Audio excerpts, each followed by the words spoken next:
Welcome to the Tournament Poker Edge podcast, brought to you by TournamentPokerEdge.com, the only podcast dedicated exclusively to poker tournament strategy.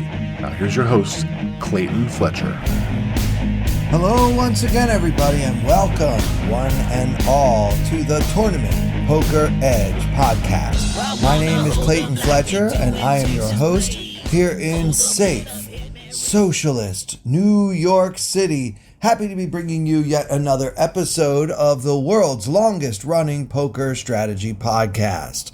A lot of great feedback from last week's episode featuring the one and only Derek Killingbird Tenbush, also known as the TPE head honcho and co-founder himself. We had our annual review of the WSOP schedule, maybe just a couple of weeks late due to scheduling conflicts, but still nice to run through the schedule with him and hope, beyond hope, that my friend will actually be able to join me this summer for at least part of what I like to call summer camp. I used to just say I'm going to Vegas for the WSOP, but let's keep it real, guys. The last several years, I haven't really played that many bracelet events. I think last year's schedule, maybe half the tournaments I played were at the Paris and Bally's, or what are they calling it now? The Horseshoe, whatever. And everything else, I was all over the place. You know, I went down to MGM Grand. I played a few tournaments at the Venetian, including my biggest cash of the summer, by the way. And obviously, you can usually find me at the Wynn if there's anything good going on there. So even though we did go through the recently released WSOP bracelet schedule for 2026, there's a great chance that when other schedules come out, I will be amending my flight plan, as it were. But it's always great to catch up with my good friend Derek and hear about his adventures. He recently became a grandfather, and he and his wife sold the house, and now they're on the road with the dog and just kind of touring the country and visiting family, just generally living the dream.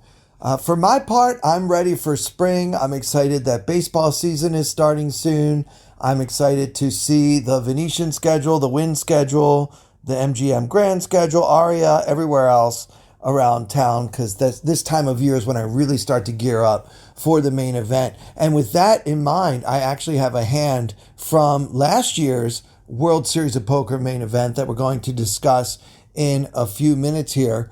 But I want to let you guys know that once March rolls around, that's when I really start getting serious about my prep. I'm going to the gym every day for the next 3 months. Well, maybe not every day, but at least 5 days a week for the next 3 months, getting my body, mind, and spirit aligned and ready for all of the anticipated ups and downs of tournament poker.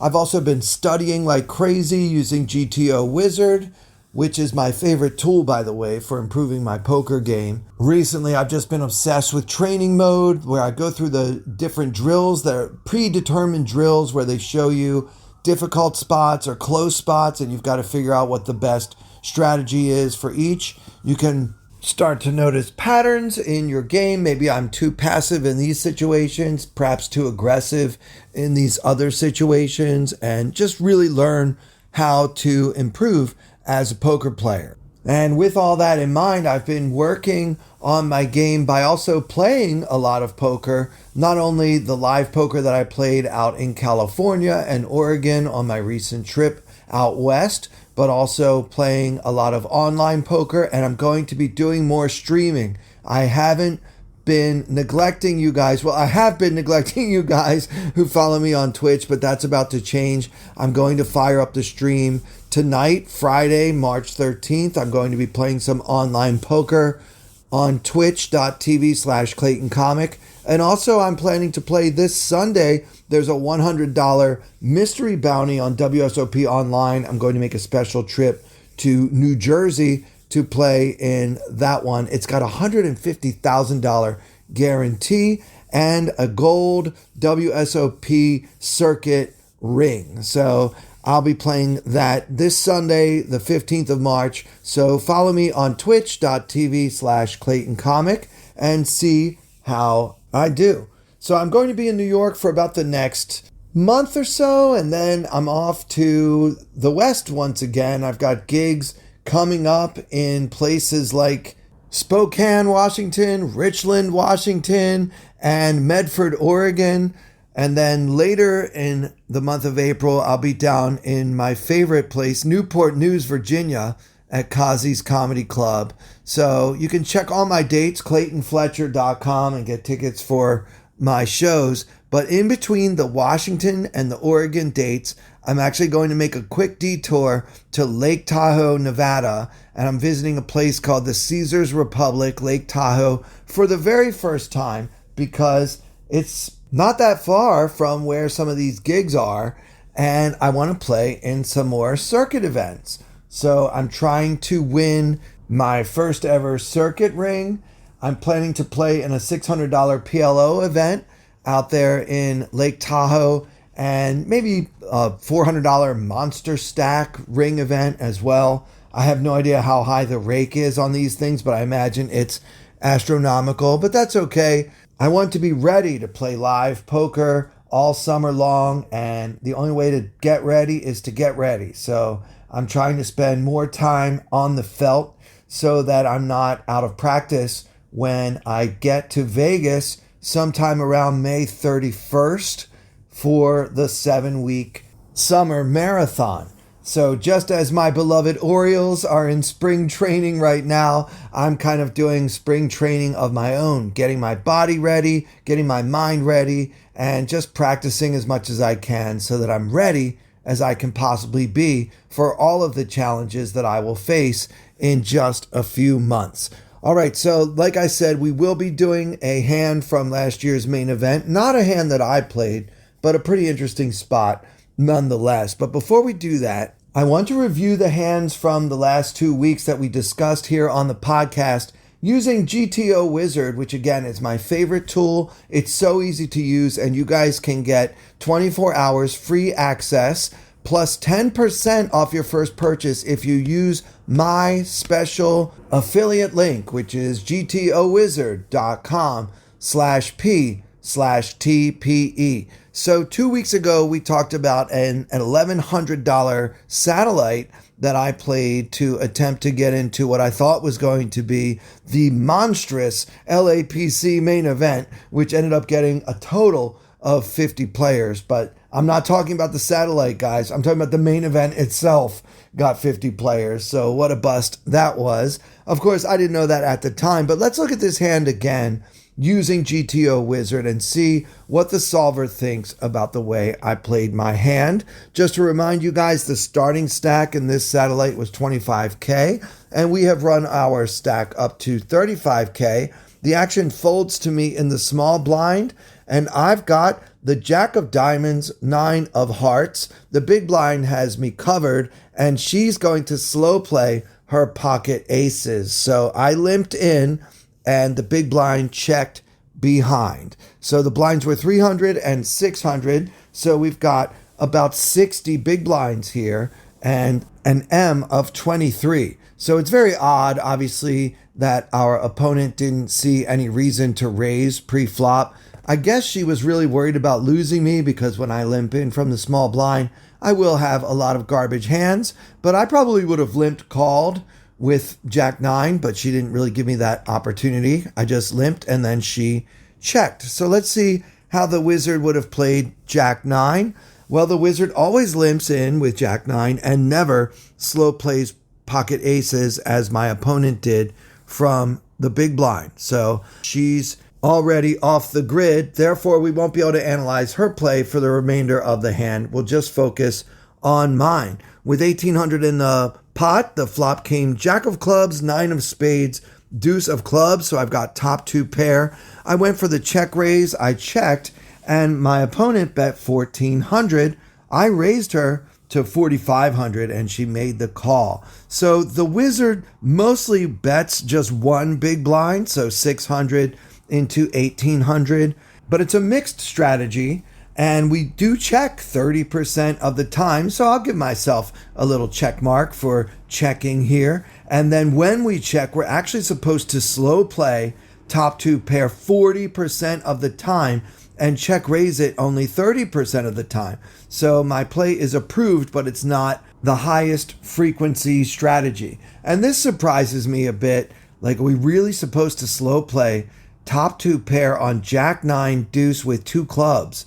So we've got so many straight draws, flush draws available, and we're just supposed to check call facing a large bet. Interesting. I guess we're supposed to make our hand look like we're drawing. And also, we do obviously check raise much less frequently when it's a large bet. Like, this is like a 75% of the pot bet here. So it's understandable that we would like to slow play more often facing a larger bet than a smaller one. But still, I thought this was a home run check raise, but no, only 30%. Surprising to me. I wonder if it's also surprising to you. You can let me know on Twitter at Clayton Comic or in the TPE Discord, which is absolutely free. And there's a link for that. Just click the link in the description of this podcast. So now with 11,000 in the middle, the turn pairs the board, the deuce of hearts. So Jack 9 deuce deuce with two clubs. And I decided to continue betting. I bet 5K into 11K, about half the pot, and my opponent called. So my play here, after having check raised the flop, we actually are supposed to bet about half the pot 62% of the time. So a double check mark there, big pat on the back for me. So, and then villain called, and now with 21,000 in the middle, we just have 24,000 remaining in our stack, and the river comes the 5 of diamonds. So final board, Jack 9, deuce, deuce, 5, and we've got jacks and nines. I checked here, and villain shoved, and I called. The wizard loves my check, actually checking here 63% of the time. So check it out, guys. When we check raise on the flop and then bet on the turn, we're actually supposed to check this river, this innocuous 5 of diamonds, 63% of the time. And I think that what this is telling us is that villain will probably have a lot of missed draws, and we know we can't get value from those draws by betting because they're just going to fold. Everything missed, and when everything misses, very often we should check and give our opponent an opportunity to bluff at it, which is what I did. Now, what should we do when villain shoves? This was the tough spot for me. Should I have sniffed out that she had a big pair and that my jacks and nines were no good? Well, the solver always wants to call. So GTO Wizard is calling this shove 100% of the time. So even though I lost the pot, it looks like I played it pretty darn close to GTO perfection. Now, once again, guys, you can get your own copy of GTO Wizard to use at your leisure and analyze your own play. Once again, that link is gtowizard.com/p/TPE. Now, last week when I interviewed my good friend Derek Killingbird Tenbush, we went over a hand that he had played in a small stakes online tournament. I believe the buy-in was $6.60, a large field, part of a bigger series, and the blinds were 1,400 and 2,800, and Hero, Derek, has 90K, so just about 33 big blinds there. I don't know if you guys can hear my cat, Bert. He wants to be part of this conversation. The problem for Bert is that he is not old enough to play poker. Anyway, the action folds to KB in the small blind, which is kind of cool. We have 2 hands in a row where nobody enters the pot until the blinds. And we've got pocket queens, the 2 black queens, and Derek raised it up to 3 big blinds. And he was actually saying that he thought his sizing was a bit larger than he would have gone for normally. And that was because the villain in this hand, the big blind, was a very loose passive opponent. And so Derek thought going a little bit bigger than usual made sense. But I actually argued that I thought 3x was normal. It turns out, guys, the wizard actually raises to 3.5x. So even this sizing is a bit small, blind versus blind at this stack depth. So whereas Derek made it 8,400, the Wizard would have been closer to 10K. So not a huge difference there, but worth noting anyway, that when we are entering the pot first to act from the small blind, we want to go kind of big. Don't be afraid to size it up. Anyway, we did make it 8,400, so now with 19K in the middle, the flop comes Queen of Diamonds, 8 of Clubs, 7 of Clubs, Queen 8-7 with 2 clubs, and Derek flopped the nuts, top set, and decided to c-bet 5,600 into the 19,000 pot, which I immediately thought was on the small side, and Villain makes the call. So let's see what the Wizard thinks of this play. The Wizard actually prefers checking, probably because it's just so hard for our opponent to continue when we have 3 of the queens. But yes, 70% check, and we do make this play only 5% of the time. So betting a quarter pot here is the 5% play. We do bet much smaller, just 2,800 into 19,000 about 25% of the time. So in these blind versus blind spots, we're seeing that the solver likes to do very small sizing on the flop a lot. So anyway, we did bet 5,600 and got called. So now with 30K in the middle, the turn comes the King of Diamonds. So our board is now Queen 8-7 King with 2 clubs and 2 diamonds. And Derek continued with his aggression, betting 15,000 into 30,000, and Villain made the call. The Wizard actually wants to check 88% of the time on the turn after betting 2 big blinds on the flop. So we're supposed to pretend we don't like that king. I guess this is one way to protect our checking range. Like when we have a hand like ace-10, we're going to want to bet kind of small on the flop and then check the turn a lot. So we've got to protect that range by sometimes having a monster hiding in our closet or whatever. Anyway, we do bet half the pot about 8% of the time, so we can't call this a blunder, just what we like to call in solver land a low frequency play that Derek made. And now with 60,000 in the middle, Derek's just got 62,000 remaining in his stack, and the river pairs the board with the 8 of spades on a board of Queen 8-7 King 8. And Derek checks, hoping to convince his opponent to fire. And fire he does, putting in 45,000 into this 60,000 pot. And Derek shoved. Villain folds. The Wizard always checks all combos of pocket queens that get to this point. So it's a 100% double check mark, pat on the back for my friend KB. And then, of course, we can shove and then feel like a genius, which Derek already knows he is. He's a stone cold legend of the game, and you can also follow him on twitch.tv/killingbird. All right, guys, as promised, it's time to go over a hand from the 2025 World Series of Poker main event. This time of year, I always like to study the previous year's main event. It helps me stay motivated and driven and focused on the ultimate prize, which is winning the No Limit Hold'em $10,000 buy-in championship event. So this comes from day one. In this hand, we are going to be playing the role of Thomas Worthman. We are a 55-year-old grinder, a bracelet winner from like 20 years ago. It's not our first rodeo. We've played the main event many times in the past and have had a few fairly deep runs, top 400 finishes twice. So the blinds are 200 and 400. This is early action. Remember, in this tournament, the levels are 2 hours long. And so right now it's 200, 400 with a 400 big blind ante. You start this tournament with 60,000 in chips.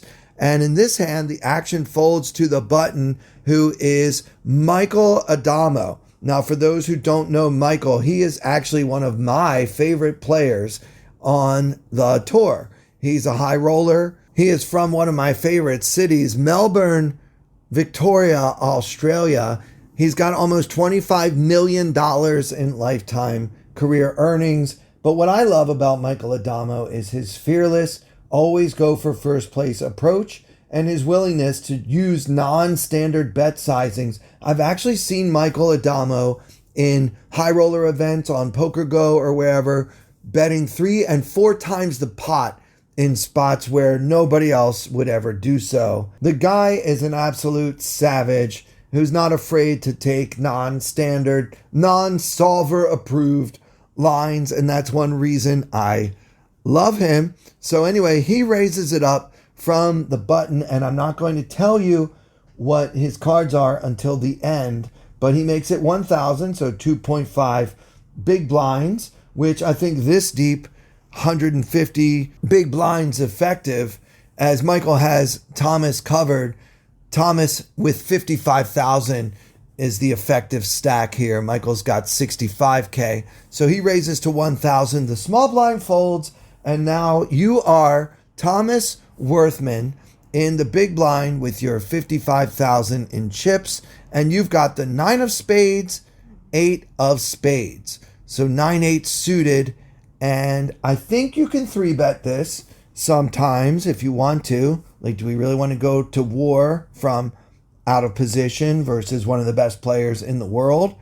I don't really know, but I guess the solver would probably say having this hand in your 3-betting range when you are playing deep is okay. I think I would have just called, and that's what Thomas Worthman chooses to do as well. So he puts in 600 more, and we're going to see a flop with 2,600 in the middle, and Hero with the 9 of spades, 8 of spades. The flop comes King of diamonds, Queen of clubs, 8 of hearts. So King, Queen, 8, rainbow, and Hero with bottom pair. We obviously want to check over to the razor in this spot, and then Michael thinks about it for a second and checks behind. So I don't know, maybe my pair of 8s is good. It's unclear. But Addamo opts not to bet the flop, which is a bit unusual, I think, regardless of Addamo's actual holding, which again I have yet to reveal. I think 2 big cards on the rainbow flop would normally indicate a high C-bet frequency from the pre-flop razor. I mean, we can have any 2 suited. We can have a hand like 5-3 suited, 6-4 suited. I mean, we can have totally whiffed this flop a lot. And so why wouldn't you C-bet here? Maybe just mixing up your play. Maybe you're slow playing a monster. I'm not really sure. But as Thomas Worthman, I would probably think, isn't that strange that Michael didn't bet this board, which seems to give him a range advantage. Anyway, the turn comes the 7 of hearts, putting 2 hearts on the board. King of diamonds, Queen of clubs, 8 of hearts, 7 of hearts. We have the 9 of spades, 8 of spades. So we've got 3rd pair now on this board, and we check it again, which I think is fine. You can maybe lead here after Addamo checks behind on the flop, but I think playing passively and defensively, just trying to get to showdown, is probably a good strategy as well. So we check, and Addamo goes half pot this time. He's not checking anymore. He's betting 1,300 into the 2,600 pot. If you want to fold your pair of 8s right now against Michael Addamo, I don't think you should play the main event. This guy is capable of all sorts of shenanigans, and it's just not okay to let him bully us and push us off of a pair with just a half pot bet here on the turn. We are playing deep, we've got chips, and we've got something to fight with. So I think we have to either call or possibly go for a check raise here. Maybe Addamo capped his range on the flop so we can represent a bigger hand. I don't know. There's no reason to get that fancy, I don't think, on day one of the main event. I think we can just make the call and see what develops on the river, which is what Thomas Worthman does. He calls this half pot bet, and now with 5,200 in the middle, we're going to the river, which is the 7 of clubs, pairing the board. The board is now King of diamonds, Queen of clubs, 8 of hearts, 7 of hearts, 7 of clubs. And we check, and now Addamo does what he's known for and overbets. He's betting 7,500 into the 5,200 pot. And now let's try to figure out what the heck is going on here in Thomas Worthman's shoes. We've got a pair of 8s. It's strange that this 7 of clubs doesn't complete anything and doesn't really feel like a good card for Addamo to be putting into his bluffing range. It's just strange that he's betting this river. So that raises the question, what are the chances that Addamo has a monster here? Like, does he really have a 7? Did he flop like 3 kings and he decided to check it one time and see if we would, take the bait on the turn? I mean, what makes sense and what does not? Well, one thing that doesn't make sense is for Addamo to play like a queen this way. He is making a very large, polarizing bet about 1.5 times the pot. So if he's bluffing, that bluff needs to work quite often. Like, let's look at this, guys. If there's, just for the sake of making the math easy, say there's 100, you can call it 100K if you want, in the middle, and you decide to bluff at a pot that has 100K in it on the river, and you bet 50K. So a half pot bet only needs to work 1 time out of 3 to break even, because 2 times out of 3, we're going to lose 50,000 chips, and 1 time out of 3, we're going to win 100,000 chips. So that's a break even situation. Now, if you bet 100,000 into 100,000, it needs to work 1 time out of 2. So you're going to add 100K to your stack or subtract 100K from your stack. Now, if you bet 200,000 as a bluff, your bluff needs to work 2 times out of 3 because you're putting in 200 to win 100. So if it works 2 times out of 3, you will win 100 twice and lose 200 once. So you can see that it would be somewhere in between half the time and 66% of the time. If Addamo's bluffing, that's how often this bluff would need to succeed, about 60-ish% of the time, which is a lot. So you've got to wonder, is he really bluffing here? And can I call with a pair of 8s? Like, is a pair of 8s good 60% of the time or no? So that's really the math behind this. And I don't blame Thomas Worthman for folding. I think that I would call just because I'm very familiar with Addamo and how many bluffs he's likely to have. He's more likely to have a bluff in this spot on day 1 of the main event than most of your opponents that you're used to playing against. And he might actually perceive us as like an old man that's going to be too weak tight. And so given that type of table image that Worthman has at this point in the tournament, I think he needs to call a bit more often. But that's easy for me to say, as I can see that Addamo actually has 6-4 offsuit. So he flopped nothing and checked behind, picked up a gutter ball on the turn and bet that 7, and then decided to, I guess, rep that 7 on the river. And Thomas Worthman bought it hook, line, and sinker, and the rich got richer. And that'll do it for this episode. Guys, do us a favor. Give us a follow on youtube.com/@ClaytonComic, where you can find video versions of all of our podcast episodes. There's a link in the description. I need you guys to subscribe to the channel, even if you know you're never going to watch it. And for everyone here at Tournament Poker Edge, I'm Clayton Fletcher.